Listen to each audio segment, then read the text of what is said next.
ರಾಜ್ಯ ಕಾಂಗ್ರೆಸ್ನಲ್ಲಿ ನಡೀತಾ ಇರತಕ್ಕಂಥ ಪವರ್ ಶೇರಿಂಗ್ ಜಟಾಪಟಿ ಈ ವಾರದಲ್ಲಿ ಏನಾದರೂ ಒಂದು ಅಂತಿಮ ತೀರ್ಮಾನಕ್ಕೆ ಬರಬಹುದಾ, ಮುಖ್ಯಮಂತ್ರಿ ಉಪಮುಖ್ಯಮಂತ್ರಿಗಳಿಗೆ ದೆಹಲಿಯಿಂದ ಬುಲಾವ್ ಬರಬಹುದಾ ಅನ್ನುವಂಥದ್ದು.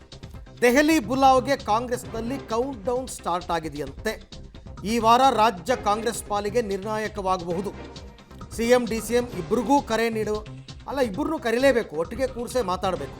ಹೈಕಮಾಂಡ್ ನಿರ್ಣಯ ಏನು ಅನ್ನೋದೇ ಸದ್ಯದ ಕುತೂಹಲ. ತಾತ್ಕಾಲಿಕ ಕಾಂಪ್ರಮೈಸಿಂಗ್ ಫಾರ್ಮುಲಾನ ಅಥವಾ ಹೈಕಮಾಂಡ್ನದ್ದು ಸ್ಪಷ್ಟ ಸಂದೇಶ ನೀಡುವ ನಿರ್ಧಾರನ, Congress Delhi calling countdown start ಆಗಿದೆ. ಈ ವಾರದ ಕೊನೆಯಲ್ಲಿ ಅಂದರೆ ಫೆಬ್ರವರಿಯ ಕೊನೆ ಸಂದರ್ಭದಲ್ಲಿ ಕರಿಬಹುದು ಅಂತ ಇದ್ದಾರೆ. ಆದರೆ ಒಂದೇ ದಿನಕ್ಕೇನು ಡಿಸೈಡ್ ಆಗಲ್ಲ. CWC ಸಭೆ ಆಗಬೇಕು, CWC ಸಭೆ ಆದಮೇಲೆ ತೀರ್ಮಾನ ಆಗಬೇಕು. ಶುರು ಮಾಡ್ಬೋದು ಈ ವಾರದಲ್ಲಿ ಅಂತ. ನಾನು ಹೋಗೋದು ಬರೋದು ಇದ್ದೇ ಇದೆಯಪ್ಪ. ನಾನು ಹೋಗದೆ ಯಾರು ಹೋಗ್ತಾರೆ? ಯಾವಾಗ ಕರೀತಾರೆ, ಯಾವಾಗ ಮೀಟಿಂಗ್ಗಳು ಇರ್ತದೆ, ಯಾಗೆಲ್ಲ ಹೋಗ್ತಾ ಇರ್ತೀನಿ. ಗೊಂದಲ ಏನಾಗಿದೆ ರಾಜ್ಯದಲ್ಲಿ, ಬೇಗ ನೀವು ಮಧ್ಯ ಪ್ರವೇಶ ಮಾಡಬೇಕು, ತೊಂದರೆ ಆಗ್ತೈತೆ ಕಾರ್ಯಕರ್ತರಿಗೆ, ಸರ್ಕಾರ ಪಕ್ಷಕ್ಕೆ ಅಂತ ಹೇಳಿದೀವಿ. ಸೊ ಆದಷ್ಟು ಬೇಗ ಮಾಡ್ತೀವಿ ಅಂತ ಖರ್ಗೆಜಿ ಅವರ ನಿನ್ನೆ ಹೇಳಿದಂತ ಉದ್ದೇಶ. ಶೀಘ್ರ ನಿರ್ಣಯಿತು ಅಂತ ಹೇಳಿದಾರೆ. ಅವ್ರು ಇದಾರೆ, ಮುಂದುವರಿದಂತ ಅಷ್ಟೇ ನಮ್ದು. ಅದು ಮಿಕ್ಕಿದೆಲ್ಲ ಅಪ್ ಟು ಹೈಕಮಾಂಡ್ಗೆ. ನಮ್ಮ ಹೈಕಮಾಂಡಿಗೆ ಭೇಟಿ ಆದರೆ ಆಗ್ತಾ ಇದೆ ತಾನೆ, ಅದರಲ್ಲಿ ತಪ್ಪೇನಿದೆ? Anybody and everybody is free to go meet our high command ಅಲ್ವಾ? ತಪ್ಪೇನಿದೆ? ಗೊಂದಲ ಏನಿಲ್ಲ. ಯಾವಾಗ when it is necessary for intervention the time they will intervene ಅಂತ ಬಹಳ ಸ್ಪಷ್ಟವಾಗಿ ಹೇಳಿದ್ದಾರೆ. ಈ ಒಂದು ಕರ್ನಾಟಕದ ಬೆಳವಣಿಗೆಗಳು ಏನಿದಾವೆ ಅವರು ಕೂಡ ಅದನ್ನ ಒಪ್ಪಿದ್ರು. ಹೌದು, ಈ ತರ ಗೊಂದಲ ಇರಬಾರ್ದು ಅಂತೇಳಿ. ಮತ್ತೆ ಗೊಂದಲ ಇರಬಾರ್ದು ಅಂತ ಒಪ್ಪಿದ ಮೇಲೆ ಅದನ್ನ ಜಾಗ್ರತೆ ನಿವಾರಣೆ ಮಾಡಬೇಕು ಅಂತ, ಇಲ್ಲ ಅದನ್ನೆಲ್ಲ ಮಾಡೋಣ ಅಂತ ಹೇಳಿ ಆಯ್ತು, ನಾವು ನೋಡ್ತೀವಿ, ಇದೆಲ್ಲ ನಮ್ ಗಮನದಲ್ಲಿ ಇದೆ ಅಂತಕ್ಕಂಥದ್ದು ಅವ್ರು ಹೇಳಿದ್ದಾರೆ. ನಾವು ಆದಷ್ಟು ಬೇಗ ಅದೇನಿದೆ ನಿವಾರಣೆ ಮಾಡ್ತೀವಿ ಅಂತ ಹೇಳಿದ್ದಾರೆ. ಅವರು ಪಕ್ಷಕ್ಕೋಸ್ಕರ ತ್ಯಾಗ ಮಾಡಿದ್ದಾರೆ, ಪಕ್ಷಕ್ಕೋಸ್ಕರ ಜೈಲಿಗೆ ಹೋಗಿದ್ದಾರೆ. ಬೇರೆ ಲೀಡರ್ಗಳಂಗೆ ರಾಜಿ ಮಾಡ್ಕೊಂಡಿದ್ರೆ ಬಿಜೆಪಿ ಅವ್ರ ಜೊತೆ, ಇವತ್ತು ಬಿಜೆಪಿನಲ್ಲಿ ಅವ್ರು ಏನಾಗ್ತಿದ್ರು ಗೊತ್ತಿಲ್ಲ. ಆದ್ರೆ ಅವ್ರು ರಾಜಿ ಮಾಡ್ಕೊಳಕ್ ಹೋಗ್ಲಿಲ್ಲ. ಆದ್ರೆ ಇವರು ಯಾವುದೇ ಕಾರಣಕ್ಕೂ ಅವತ್ತು ಜನತಾದಳ ಸೇರ್ಲಿಲ್ಲ. ಅವ್ರು ಯಾವುದಕ್ಕೂ ಜಗದೆ ಕಾಂಗ್ರೆಸ್ನಲ್ಲಿ ಅವರು ಹೈಕಮಾಂಡ್ ಮನವಿ ಮಾಡ್ತೀವಿ. ರಾಜ್ಯ ಕಾಂಗ್ರೆಸ್ನಲ್ಲಿ ನಡೀತಾ ಇರುವ ಕುರ್ಚಿಗಾಗಿ ಕಾದಾಟ ಮತ್ತೊಂದು ಹಂತವನ್ನು ತಲುಪಿದಂತೆ ಕಾಣಿಸ್ತಾ ಇದೆ. ಸದ್ಯದರಲ್ಲಿಯೇ ಇದಕ್ಕೆ ಕ್ಲೈಮ್ಯಾಕ್ಸ್ ಬೀಳುವಂತಹ ಸಾಧ್ಯತೆ ಇದೆ. ಈ ಮೂಲಕ ಸಿಎಂ ಪಟ್ಟದಾಟಕ್ಕೆ ಸಂಬಂಧಪಟ್ಟಂತೆ ಮತ್ತಷ್ಟು ಬೆಳವಣಿಗೆಗಳು. ಒಕ್ಕಲಿಗ ಹಾಗೂ ದಲಿತ ಕಾರ್ಡನ್ನು ಪ್ಲೇ ಮಾಡಿದ್ದಾರೆ ಸಿಎಂ. ಒಕ್ಕಲಿಗರಿಗೆ ಸಿಎಂ ಆಗುವ ಅವಕಾಶವಿದ್ದರೆ ಅದು ಕಾಂಗ್ರೆಸ್ನಲ್ಲಷ್ಟೇ, ದಲಿತರಿಗೆ ಸಿಎಂ ಆಗುವ ಅವಕಾಶವಿದ್ದರೆ ಅದು ಕಾಂಗ್ರೆಸ್ನಲ್ಲಿ ಮಾತ್ರ. ಜಾತಿ ಕಾರಣಕ್ಕೆ ನನ್ನನ್ನು ಟಾರ್ಗೆಟ್, ಕೆಲವರಿಗೆ ಸಹಿಸೋದಕ್ಕಾಗ್ತಾ ಇಲ್ಲ. ಸಿಎಂ ಸಿದ್ದರಾಮಯ್ಯನವರಿಂದ ದಲಿತ ಅಸ್ತ್ರದ ಬಗ್ಗೆ ಭಾರಿ ಚರ್ಚೆ ಆಗ್ತಾ ಇದೆ. ಪವರ್ ಶೇರಿಂಗ್ ಫೈಟ್ನ ಮಧ್ಯೆ ಸಿಎಂ ಸಂದೇಶ ಕುತೂಹಲವನ್ನು ಕೆರಳಿಸ್ತಾ ಇದೆ. ಇತ್ತೀಚೆಗೆ ಸಿಎಂ ನಡೆದುಕೊಳ್ತಾ ಇರುವಂತಹ ರೀತಿ, ಅವರು ಮಾಡ್ತಾ ಇರುವಂತಹ ಟ್ವೀಟು ಎಲ್ಲವೂ ಕುತೂಹಲ ಕಾರಣವಾಗ್ತಾ ಇದೆ. ಡೀಟೇಲ್ಸನ್ನು ಕೊಡೋದಕ್ಕೆ ಸುಖೇಶ್ ನೇರ ಸಂಪರ್ಕದಲ್ಲಿ ಜಾಯಿನ್ ಆಗಿದ್ದಾರೆ. ಸುಖೇಶ್, ಸದ್ಯದರಲ್ಲಿಯೇ ಈ ಬೆಳವಣಿಗೆಗಳನ್ನು ನೋಡ್ತಾ ಇದ್ರೆ ಕುರ್ಚಿ ಕಚ್ಚಾಟಕ್ಕೆ ಬ್ರೇಕ್ ಬೀಳುತ್ತಾ ಅಂಥೇಳಿ, ಅದರ ಜೊತೆಗೆ ಸಿಎಂ ಆಡ್ತಾ ಇರುವಂತಹ ಪ್ರತಿಯೊಂದು ಮಾತು ಕೂಡ ಒಂದು ಸಂದೇಶವನ್ನು ಕೊಡ್ತಾ ಇರುವ ರೀತಿಯಲ್ಲಿ ಕಾಣಿಸ್ತಾ ಇದೆ. ಏನದ ಆ ಸಂದೇಶ ಅಂಥೇಳಿ? ಸಹಜ, ಯಾಕಂದರೆ ಮುಖ್ಯಮಂತ್ರಿಗಳು ಮಾಡಿರುವಂಥ ಎಕ್ಸ್ನಲ್ಲಿ ಹಾಕಿದಂಥ ಒಂದು ಪೋಸ್ಟ್ ಇದೆ, ಅದು ಸಾಕಷ್ಟು ಮಹತ್ವವನ್ನು ಪಡೆದುಕೊಳ್ತು, ಸಾಕಷ್ಟು ಚರ್ಚೆಗಳಿಗೂ ಕೂಡ ಕಾರಣ ಆಯಿತು.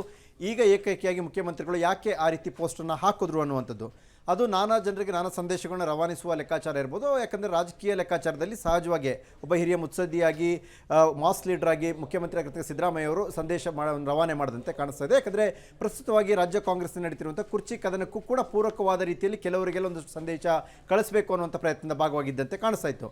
ಆದರೆ ಅದಕ್ಕೆ ಅವರು ಕೊಟ್ಟಂಥ ಕ್ಲಾರಿಟಿ ಇನ್ನೂ ಕೂಡ ಇಂಟ್ರೆಸ್ಟಿಂಗ್ ಆಗಿದೆ. ಯಾಕಂದರೆ JDSಗೆ ಒಂದು ರೀತಿಯ ಕೌಂಟರ್ ಕೂಡ ಮಾಡ್ತಾ ಇದ್ರು. ಯಾಕಂದರೆ JDS ನಾಯಕರು ಕುಮಾರಸ್ವಾಮಿ ಅವರ ವಿಚಾರವಾಗಿ ಮಾತನಾಡಿದ್ರು ಅನ್ನೋ ಕಾರಣಕ್ಕಾಗಿ. ಆದರೆ ಒಕ್ಕಲಿಗರಿಗೆ ಏನಾದರೂ ಮುಖ್ಯಮಂತ್ರಿ ಆಗಲಿಕ್ಕೆ ಅವಕಾಶ ಇದ್ದರೆ ಬೇರೆ ಒಕ್ಕಲಿಗ ನಾಯಕರಿಗೆ ಅದು ಕಾಂಗ್ರೆಸ್ನಲ್ಲಿ ಮಾತ್ರ ಸಾಧ್ಯ, ಆ ಮಾತನ್ನು ಅವ್ರು ಹೇಳಿರುವಂಥದ್ದು ಸಾಕಷ್ಟು ಇಂಟ್ರೆಸ್ಟಿಂಗ್. ಯಾಕಂದರೆ ಪ್ರಸ್ತುತವಾಗಿ ನಡೀತಾ ಇರುವಂಥದ್ದು ಕೂಡ DCM DK Shivakumar versus CM ಅನ್ನುವಂಥ ಜಟಾಪಟಿ, ಮತ್ತೊಂದು ಪವರ್ ಶೇರಿಂಗ್ನ ಜಟಾಪಟಿ. ಇವರು ಬಿಟ್ಕೊಟ್ರೆ ಅವ್ರು ಕೂರ್ತಾರೆ ಅನ್ನುವಂಥ ಲೆಕ್ಕಾಚಾರ. ಹೀಗೆ ಇವೆಲ್ಲ ನಡೀತಾ ಇರುವಂಥ ಸಂದರ್ಭದಲ್ಲಿ ಅವರ ಮಾತು ಪಡೆದುಕೊಳ್ಳುತ್ತೆ. ಆದರೆ ಮೊದಲಿನಿಂದಲೂ ಕೂಡ ಕಾಂಗ್ರೆಸ್ನಲ್ಲಿ ದಲಿತ CM ಕೂಗು ಕೂಡ ಇದೆ, ಮತ್ತು ಇತ್ತೀಚೆಗೂ ಕೂಡ ಆಗಾಗ ಧ್ವನಿ ಕೂಡ ಬರ್ತಾ ಇದೆ. ಇದರ ಮಧ್ಯದಲ್ಲಿ ಏನಾದರೂ ದಲಿತರಿಗೂ ಕೂಡ ಅವಕಾಶ ಇದ್ದರೆ ಅದು ಕಾಂಗ್ರೆಸ್ನಲ್ಲಿ ಮಾತ್ರ ಅನ್ನುವಂಥ ಲೈನನ್ನು ಕೂಡ ಅವರು ಹಾಕಿರುವಂಥದ್ದು ಸಹಜವಾದ ಕುತೂಹಲ. ಅಂದರೆ ಪ್ರಸ್ತುತ ರಾಜಕೀಯ ಸ್ಥಿತಿಗತಿಯ ಮಧ್ಯೆ ಅವರು ಬರೆದಿರುವಂತಹ ಲೈನ್ಗಳೇನಿದ್ದಾವೆ, ಇದು ಯಾವ ರೀತಿಯ ಬೆಳವಣಿಗೆಗೆ ಕೂಡ ಕಾರಣ ಆಗ್ಬೋದು, ಅಥವಾ ಯಾವ ರೀತಿಯ ಚರ್ಚೆಯನ್ನು ಕೂಡ ಇದು ಹುಟ್ಟಾಕ್ಬೋದು, ಅಥವಾ ಪ್ರಸ್ತುತತೆಗೆ ಹಿಡಿದಂಥ ಕೈಗನ್ನಡಿ ಅಂತ ರೀತಿಯಲ್ಲೂ ಕೂಡ ಬಿಂಬಿತ ಆಗ್ಬೋದು. ಹಾಗಾಗಿ ಮುಖ್ಯಮಂತ್ರಿಗಳ ಆ ಒಂದು ಲೈನ್ಗಳು ಸಾಕಷ್ಟು ಚರ್ಚೆ ಆಗುತ್ತೆ. ಇದೆಲ್ಲದರ ಮಧ್ಯದಲ್ಲಿ ದೆಹಲಿಗೆ ಈ ತಿಂಗಳ ಕೊನೆಯೊಳಗಾಗಿ ಕರೆದು ಒಂದು ಕನ್ಕ್ಲೂಡ್, ಅಂದರೆ ಅಟ್ಲೀಸ್ಟು ಸದ್ಯಕ್ಕೆ ಒಂದು ಪ್ಯಾಚಪ್ ರೀತಿಯಲ್ಲಾದರೂ ಒಂದು ಕನ್ಕ್ಲೂಡ್ ಮಾಡುವಂಥ ರೀತಿ ಕಾಣಿಸ್ತಾ ಇದೆ. ಅದು ಕೂಡ ಬೆಳವಣಿಗೆ ಆಗ್ಬೋದು ಅನ್ನುವಂಥದ್ದು. ಹಾಗಾಗಿ ಈ ವಾರ ಕಾಂಗ್ರೆಸ್ನ ಪಾಲಿಗೆ ಸಾಕಷ್ಟು ಮಹತ್ವದ ಬೆಳವಣಿಗೆಗಳಿಗೆ ಸಾಕ್ಷಿ ಆಗುತ್ತಾ ಅನ್ನುವಂಥ ಕುತೂಹಲವನ್ನು ಈ ಬೆಳವಣಿಗೆಗಳು ಕೂಡ ಹುಟ್ಟುಹಾಕದಂತೆ ಕಾಣಿಸ್ತಾ ಇದೆ. ಏನ್ ಎಕ್ಸ್ಪೆಕ್ಟ್ ಮಾಡ್ಬೋದು ಸುಕೇಶ್? ಈ ವಾರ ಹೈಕಮಾಂಡ್ CM DCM ಇಬ್ಬರನ್ನು ಕರೆದು ಒಟ್ಟಿಗೆ ಮುಖಾಮುಖಿ ಚರ್ಚೆ ಮಾಡೋ ಸಾಧ್ಯತೆ ಎಷ್ಟರ ಮಟ್ಟಿಗಿದೆ ಅಂತ? ಅರವಿಂದ್, ಹಾಗೇನಾದರೂ ಕರೆದು ಮಾತನಾಡಿದ್ರೆ, ಯಾಕಂದರೆ ಎದುರಿಗೆ ಬಜೆಟ್ ಮಂಡನೆಗೆ ಸಿದ್ಧತೆಗಳು ಆರಂಭವಾಗಿದೆ. ಮಾರ್ಚ್ 6ನೇ ತಾರೀಕು ಬಜೆಟ್ ಮಂಡನೆ ಆಗಬೇಕಾಗಿದೆ. ಜೊತೆಗೆ ಪಂಚರಾಜ್ಯ ಚುನಾವಣೆ ಇದೆ. ಈ ಸಂದರ್ಭದಲ್ಲಿ ಕಾಂಗ್ರೆಸ್ ಹೈಕಮಾಂಡ್ ಯಾವ ಮಟ್ಟಿಗಿನ ರಿಸ್ಕನ್ನು ತೆಗೆದುಕೊಳ್ಳುತ್ತೆ ಅನ್ನೋದು ಕೂಡ ಪ್ರಶ್ನೆ ಆಗುತ್ತೆ. ಹಾಗೇನಾದರೂ ರಿಸ್ಕ್ ತಗೊಳ್ಳಿಕ್ಕೆ ರೆಡಿ ಇಲ್ಲ ಅಂದರೂ ಕೂಡ CM DCM ಇಬ್ಬರನ್ನ ಕೂರಿಸಿ ಇಬ್ಬರಿಗೆ ಏನನ್ನ ಹೇಳಬೇಕು ಅಥವಾ ಯಾವ ವಿಚಾರವನ್ನು ಇಬ್ಬರಿಗೆ ಕನ್ವಿನ್ಸ್ ಮಾಡಬೇಕು ಆ ಪ್ರಯತ್ನವನ್ನು ಮಾಡಬಹುದು ಅನ್ನುವ ರೀತಿಯಲ್ಲಿ ಕಾಣಿಸ್ತಾ ಇದೆ. ಯಾಕಂದರೆ 2.5 ವರ್ಷ ಆಗ್ತಿದ್ದಂತೆ ಶುರುವಾದಂಥ ಕೂಗು ಅಥವಾ ಕೊಟ್ಟ ಮಾತು ಉಳಿಸ್ಕೊಳ್ತಾರೆ ಅನ್ನುವಂಥದ್ದು, ಅಥವಾ ದೆಹಲಿಗೆ ಕೆಲವು ಶಾಸಕರು ಹೋಗಿ ಬರುವಂಥದ್ದು, ಆನಂತರ CM DCM ನಡುವೆ ನಡೆದಂಥ ಪೋಸ್ಟ್ ವಾರ್, ತದನಂತರ ನಡೆದಂಥ ಬ್ರೇಕ್ಫಾಸ್ಟ್ ಮೀಟಿಂಗ್ನ ಪ್ಯಾಚಪ್ ಅನ್ನುವಂಥ ಒಂದು ಬೆಳವಣಿಗೆ, ಇವೆಲ್ಲವನ್ನು ನೋಡ್ತಾ ಹೋದಾಗ ಕಾಂಗ್ರೆಸ್ ಹೈಕಮಾಂಡ್ ಆಗಲೇ ಎಂಟ್ರಿ ಆಗಬೇಕಿತ್ತು ಅನ್ನುವಂಥದ್ದು ಬಹುತೇಕ ಎರಡೂ ಬಣದ ನಾಯಕರುಗಳು, ತಟಸ್ಥ ಬಣದ ನಾಯಕರುಗಳು ಕೂಡ ಒಂದೇ ಮಾತು ಹೇಳುವಂಥದ್ದು. ಹೈಕಮಾಂಡ್ ಒಂದು ಕ್ಲಾರಿಟಿ ಕೊಡಬೇಕು ಈ ವಿಚಾರದಲ್ಲಿ. ಸದ್ಯಕ್ಕೆ ಗೊಂದಲ ಪರಿಹರಿಸಿದ್ರೆ ಪಕ್ಷ ಮತ್ತು ಸರ್ಕಾರಕ್ಕೆ ಡ್ಯಾಮೇಜ್ ಇದು ಅನ್ನುವಂಥದ್ದನ್ನ ಪದೇ ಪದೇ ಹೇಳ್ತಾ ಇದ್ದಾರೆ. ಅದನ್ನು ಮಾಡುವ ಪ್ರಯತ್ನಕ್ಕೆ ಹೈಕಮಾಂಡ್ ಮುಂದಾಗ್ಬೋದು.